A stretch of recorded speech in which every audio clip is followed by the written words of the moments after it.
पत्नी का भूत। एक आदमी की पत्नी अचानक से भी बहुत बीमार पड़ गई। मरने से पहले उसने अपने पति से कहा, मैं तुम्हें बहुत प्यार करती हूँ, तुम्हें छोड़कर नहीं जाना चाहती। मैं नहीं चाहती कि मेरे जाने के बाद तुम मुझे भुला दो और किसी दूसरी औरत से शादी करो। वादा करो कि मेरे मरने के बाद तुम किसी और से प्रेम नहीं करोगे, वरना मेरी आत्मा तुम्हें चैन से जीने नहीं देगी। इतना कहकर वह चल बसी। उसके जाने के बाद उस आदमी ने किसी दूसरी औरत की तरफ देखा तक नहीं। एक दिन उसकी मुलाकात एक ऐसी लड़की से हुई जिसे वह चाहने लगा। बात बढ़ते बढ़ते शादी तक आ गई और उनकी शादी हो गई। शादी के ठीक बाद आदमी को लगा कि कोई उससे कुछ कह रहा है। मुड़कर देखा तो वह उसकी पहली पत्नी की आत्मा थी। आत्मा बोली, तुमने अपना वादा तोड़ा है, अब मैं हर रोज़ तुम्हें परेशान करने आऊँगी। इतना कहकर वह गायब हो गई। आदमी घबरा गया। उसे रात भर नींद नहीं आई। अगले दिन भी रात को उसे वही आवाज़ सुनाई दी, मैं तुम्हें चैन से जीने नहीं दूंगी। मैं जानती हूँ कि आज तुमने अपनी नई पत्नी से क्या क्या बातें की हैं।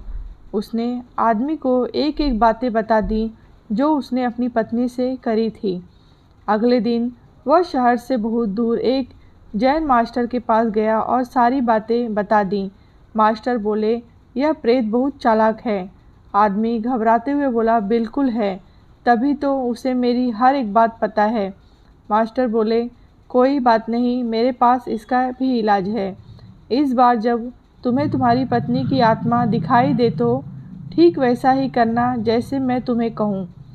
उस रात जब आत्मा वापस आई तो आदमी बोला, तुम इतनी चालाक हो कि मैं तुमसे कुछ भी नहीं छिपा सकता, और जैसा कि तुम चाहती हो कि मैं अपनी दूसरी पत्नी को छोड़ने के लिए भी तैयार हूँ, पर उसके लिए तुम्हें मेरे एक प्रश्न का उत्तर देना होगा, और अगर तुम उत्तर ना दे पाई तो तुम्हें हमेशा के लिए मेरा पीछा छोड़ना होगा।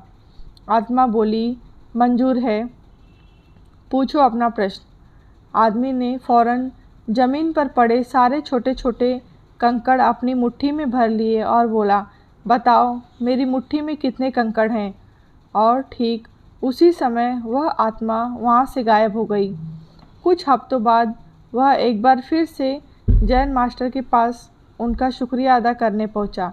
आदमी बोला, मास्टर, उस बहू से पीछा छुड़ाने के लिए मैं जीवन भर आपका आभारी रहूँगा, पर मैं समझ नहीं पाया कि आखिर उस प्रश्न में ऐसा क्या था कि एक झटके में ही भूत गायब हो गई।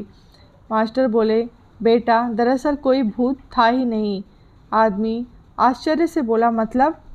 मास्टर ने समझाया, हाँ, दरअसल दूसरी शादी करने की वजह से तुम्हें एक अपराध बोध महसूस हो रहा था, और उसी वजह से तुम्हारा दिमाग एक भ्रम की स्थिति पैदा कर तुम्हें भूत का अनुभव करा रहा था। आदमी ने पूछा, अगर ऐसा था तो वह मेरी हर एक बात कैसे जान जाता था?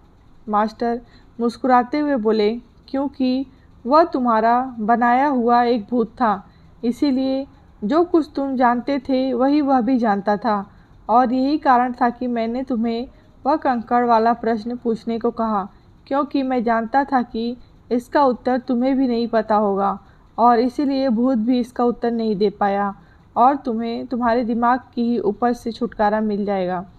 आदमी अब पूरी बात समझ चुका था। उसने एक बार फिर मास्टर को धन्यवाद किया और अपने घर लौट गया। फ्रेंड्स, कई बार हमारे मन में भी किसी पुरानी बात को लेकर गलत भावनाएं रह जाती हैं, पर अधिकतर मामलों में हम किसी पुरानी घटना को याद कर अफसोस करते हैं और कभी कभार खुद पर क्रोधित भी हो जाते हैं। ऐसा बार बार करना गलत है।